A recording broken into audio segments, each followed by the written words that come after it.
আমরা সুতারখালী ইউনিয়নে প্রাইমারি বিদ্যালয়ের পাশে এক হিন্দু সম্প্রদায়ের এক যুবক প্রবায়ন মণ্ডল নাম, সে আমার আপনার নবী বিশ্ব নবী জনাবে মুহাম্মদুর রাসূলুল্লাহ সাল্লাল্লাহু আলাইহি ওয়াসাল্লাম কুরুচিপূর্ণ কথা বলেছে। তার প্রতিবাদ স্বরূপ আমরা আজকে এখানে দাঁড়িয়েছি। তাকে পুলিশ গ্রেফতার করেছে। শুধু গ্রেফতার করলে হবে না, বরং সর্বোচ্চ শাস্তি ফাঁসিতে ঝুলিয়ে তাকে হত্যা করতে হবে। বলেছেন মান সাব্বা নাবিয়ান ফাকতুলুহু, যে ব্যক্তি বলে নবীর উপরে, যে ব্যক্তি নবীর ইজ্জতের উপরে কুরুক্তিপূর্ণ কথা বলবে, আল্লাহর নবী বলেন ফাকতুলুহু, তাকে কতল করে দাও। আমরা বর্তমান সরকারকে জানাইতে চাই, বর্তমান প্রশাসনকে জানাইতে চাই যে এই প্রবায়ন মণ্ডলকে সর্বোচ্চ শাস্তি ফাঁসির কাস্টে ঝুলিয়ে থেকে মৃত্যুদণ্ড কার্যকর করতে হবে। এর পাশাপাশি আরেকটা কথা বলতে চাই যে আমাদের ফ্যাসিস্ট সরকারের আমলে আমাদের অঘোষিত ভারতের ইসকন জঙ্গি সংগঠন, যে সংগঠন আজকে আলেম ওলামা ইমামদেরকে নিয়ে গুম করে হত্যা করতেছে। আপনারা জানেন 2024 সালে সেই চিন্ময় প্রভুর তার যে মামলার যে বলে বিপক্ষে যে লড়তে ছিল, যে উকিল, যে ব্যারিস্টার, যে ব্যারিস্টার আলিফ, তাকে এরকম ভাবে কোর্টের সামনে তাকে ইসকনের সদস্যরা তাকে জবাই করে হত্যা করেছিল, জানেন আপনারা সবাই। এরপরে গত 23 তারিখে যে একজন মসজিদের ইমাম, বড় একজন আলেম, যিনি ইসকনের বিরুদ্ধে কথা বলেছে, ইসকনরা তাকে হত্যার হুমকি দিয়েছিল, গুমের হুমকি দিয়েছিল। পরের দিন ঠিকই তাকে গুম করা হয়েছে। 2 দিন পরে পঞ্চগড় তার বলে এরকম ভাবে বর্ডারের কাছে, ভারতের বর্ডারের কাছে উলঙ্গ অবস্থায় সে হাতে পায়ে শিকলে দিয়ে একজন আলেমকে বেজ্জিত করে হত্যার চক্রান্ত করা হয়েছে ইসকনের সদস্যরা। আমরা বলতে চাই, কারণ সরকারকে বলতে চাই, বাংলাদেশ সরকারকে বলতে চাই, বাংলাদেশ থেকে ইসকন নামক জঙ্গি সংগঠনকে পুরোপুরি ভাবে নিষিদ্ধ করতে চাই। কি বলেন? আমাদের বাংলাদেশ নয়, পুরো 80টা দেশে ইসকনের অপতৎপরতা আছে, প্রায় 35টা দেশে নিষিদ্ধ হয়েছে। আমরাও চাই এই ফ্যাসিস্ট সরকারের আমলে এই যে ভারতের জঙ্গি সংগঠন পুরো বাংলার জমিন থেকে পুরোপুরি ভাবে নিষিদ্ধ চাই। আমরা চাই কিনা বলে? এই বলে আমার সংক্ষিপ্ত বক্তব্য শেষ করছি। এরপর যে আপনাদের সামনে সংক্ষিপ্ত বক্তব্য দেবেন আমাদের শেখপাড়া মসজিদের ইমাম সাহেব জনাব মাওলানা হারুন আর রশিদ সাহেব। আলহামদুলিল্লাহ, আমরা যে সমস্ত আলোচনা যে আমাদের মুসলিম কান্ট্রি থেকে সাধারণ আমাদের ডাকব ধারার ভিতরে ওর মতন মানুষ, ওর মতন শয়তান, ইবলিস শয়তান নবীজি নামে এত বড় কটূক্ত কথা বলে এখনো পর্যন্ত টিকে রয়েছে আমাদের ডাকব থানার মুসলমানের গায়ে রক্ত থাকতে, এইটা কখনো আমরা বরদাস্ত করতে পারবো না। যত সময় পর্যন্ত মুসলমানের গায়ে রক্ত থাকবে, অত সময় পর্যন্ত ওই কুলাঙ্গার শয়তানকে রাজপথে ফাঁসি করতে না দেওয়া পর্যন্ত আমরা যে সংগঠন বন্ধ হতে পারি না। আল্লাহ পাক রব্বুল আলামিন আমাদের রাসূল বিরুদ্ধে যে কথাবার্তা বলছে এর প্রতিবাদ করার তৌফিক দান করুন সবাই বলুন আমিন। আলহামদুলিল্লাহি রাব্বিল আলামিন। এরপর যে আপনাদের সামনে সংক্ষিপ্ত একটা বক্তব্য দেবে জনাব হাফেজ সাব্বির আহমদ সাহেব।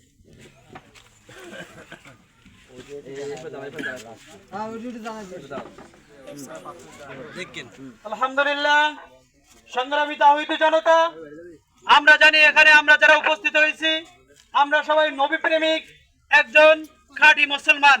আমাদের অন্তরে নবীজির মোহাব্বত আছে বলে আজকে আমরা শত কষ্ট সহ্য করে রৌদ্রের তাপ অপেক্ষা করে আমরা রাসূলের ভালোবাসায় এখানে একত্রিত হয়েছি।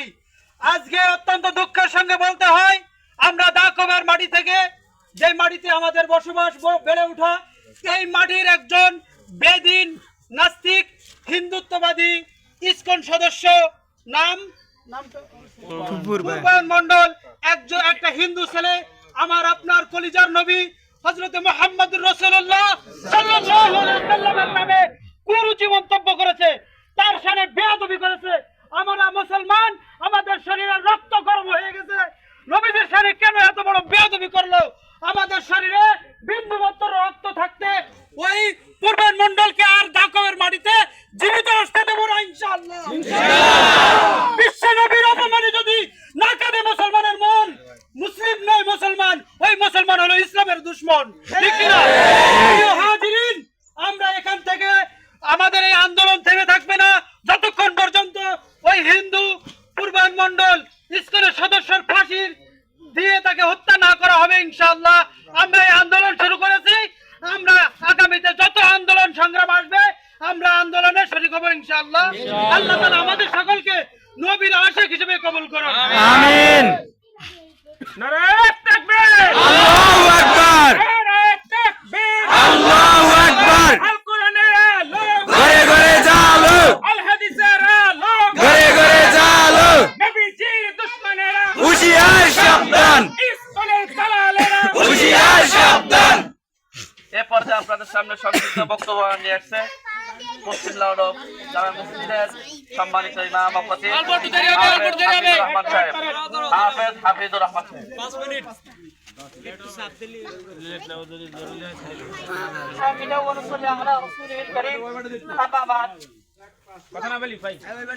আমরা এখানে একত্রিত হয়েছি কিসের জন্য জানা আছে? আমরা একত্রিত হয়েছি কিসের জন্য? একত্রিত হয়েছি নবীর জন্য। কেউ জানে না? এখন এত সময় আলোচনা করলে শোনেন না কেউ? কিসের জন্য আলোচনা? আমরা এখানে একত্রিত হয়েছি কিসের জন্য?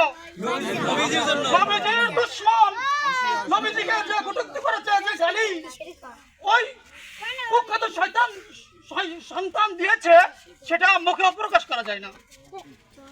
যে গালি সে দিছে, যে গালি সে লিখছে, ওইটা মুখে প্রকাশ করা যায় না। এমন একটা জঘন্য গালি রাসূলের শানে ব্যবহার করছে। যত সময় পর্যন্ত তাকে ফাঁসির কষ্টে না ঝুলানো হচ্ছে, তত সময় পর্যন্ত আপনার আমার এই আন্দোলন বহাল থাকবে ইনশাআল্লাহ। ইনশাআল্লাহ। যত সময় পর্যন্ত আপনি আমি ইমানদার দাবি করি আর ও যদি এই দুনিয়ার ভিতরে বেঁচে থাকে, তত সময় পর্যন্ত আপনি পরিচিত ইমানদার হতে পারবো না। যত সময় আপনার আমার ভালোবাসা সমস্ত কিছুর থেকে রাসূলের ভালোবাসা বেশি না হবে, তত সময় পর্যন্ত আপনি আমি পরিচিত মুসলমান হতে পারবো না। আজ আপনার আমার নবীকে আপনার আমার সামনে দিয়ে দুশমনি করে। নজির আছে যে গত পূর্বে যেগুলা রাসূল সাল্লাল্লাহু আলাইহি ওয়াসাল্লামকে কটূক্তি করছে, ইসলাম অবমাননা করছে, তো তাদেরকে কিছুদিন জেলে রেখে আবহাওয়া যখন পরিবর্তন হয়ে গেছে, থেমে গেছে, তো তখন তাদেরকে ছেড়ে দেওয়া হয়েছে। যদি একেও এইভাবে ছেড়ে দেওয়া হয়, তাহলে আবারও একজন এই শক্তি জেগে উঠবে যে তাকেও কিছুদিন আটকায় রেখে ছেড়ে দেওয়া হয়েছে, আমাকেও ছেড়ে দেওয়া হবে। একে এমন শাস্তির ব্যবস্থা করতে হবে যেন সামনে কেউ এইরকম দুঃসাহস দেখানোর সাহস তাদের ভিতরে না থাকে। আল্লাহ পাক রব্বুল আলামিন আমাদেরকে নবীর ভালোবাসা নিয়ে নবীর দুশমনদেরকে প্রতিহত করার তৌফিক দান করুন, আলহামদুলিল্লাহ। এ পর্যায়ে আপনাদের সামনে সংক্ষিপ্ত বক্তব্য নিয়ে আসছে রুয়াকাটা বাইতুল নূর জামে মসজিদের সম্মানিত খতিব হাফেজ নাজমুল হাসান সাহেব।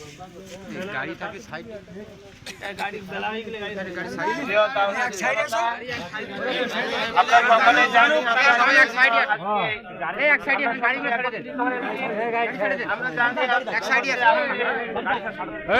সামনে যায়, সামনে আরে তারা থাক, তারা জানুক। আমাদের সাল্লাল্লাহু আলাইহি ওয়াসাল্লাম সম্পর্কে কুরুচিপূর্ণ বক্তব্য ফেসবুকে পোস্ট করেছে, যে কারণে আজকে আমরা এই প্রতিবাদ সময় উপস্থিত হয়েছি। আমরা এই কথা বলে দিতে চাই যে ওই কুলাঙ্গারের যত সময় পর্যন্ত তার প্রকৃত শাস্তি বাস্তবায়ন না হবে, তত সময় পর্যন্ত আমরা আমাদের আন্দোলন চালিয়ে যাব। আমরা দাকবের প্রশাসনকে বলবো যে আপনারা অতি দ্রুত তাকে আইনের হাতে সোপর্দ করে তার যে উচিত শাস্তি সেটা বাস্তবায়ন করা হোক। আমি আমার কথা এখানে সংক্ষিপ্ত আকারে শেষ করছি।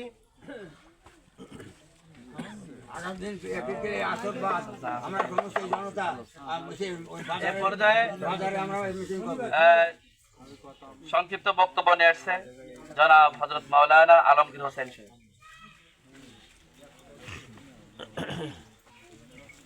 আলহামদুলিল্লাহ। সংগ্রামী তাওহীদি জনতা, আমরা এতক্ষণ পর্যন্ত আমাদের এলাকার বা আমাদের এলাকার মসজিদের নেতাদের জবান থেকে যে কথাগুলো আমরা শ্রবণ করেছি, সকলের সমষ্টিগত মূল মাকাসেদ উদ্দেশ্য আমরা সকলে মিলে জানতে পারছি। সেটা হলো, আমরা আমাদের এই দাকপে বিগত বছর বিগত দিন আমরা কোনোদিন কোনো হিন্দু, মুসলিম, বৌদ্ধ, খ্রিস্টান আমরা নিজেদের দিল থেকে একে অপরকে কখনো আমরা ঘৃণার চোখে দেখি নাই। কথা ঠিক না?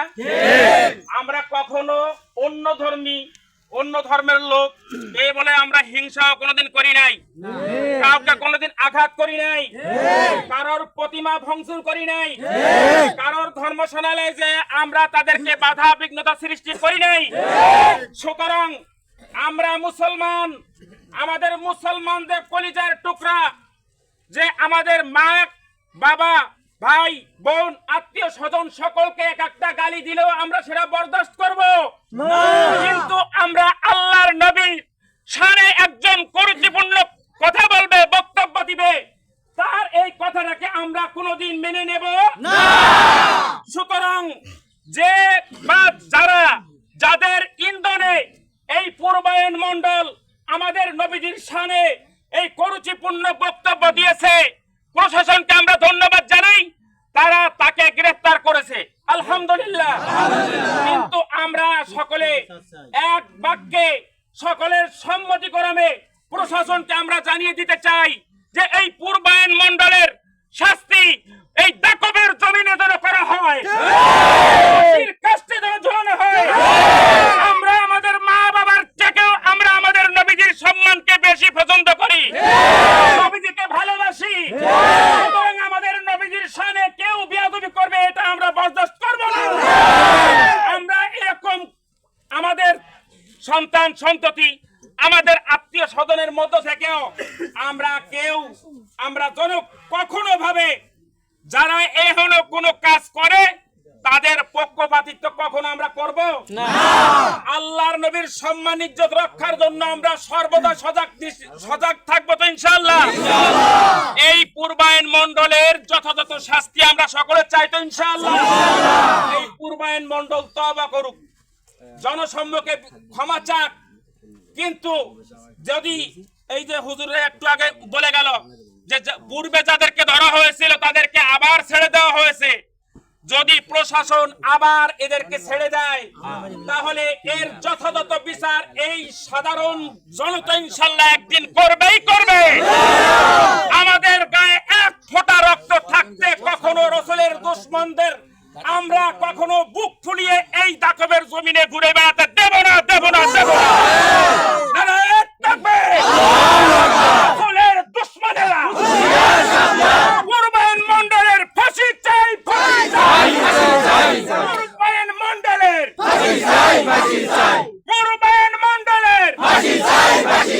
ইস্কন্দার দালালেরা,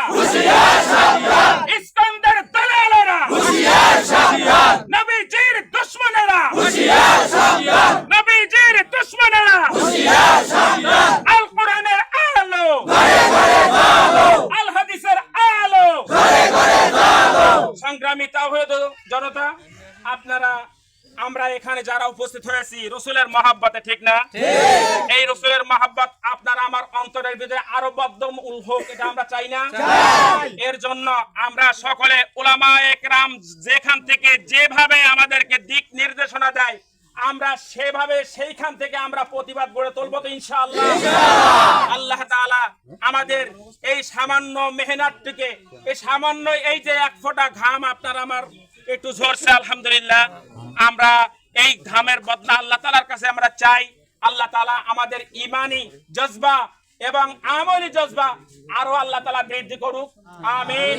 ওয়া আখিরু দাওয়ানা আলহামদুলিল্লাহি রাব্বিল আলামিন।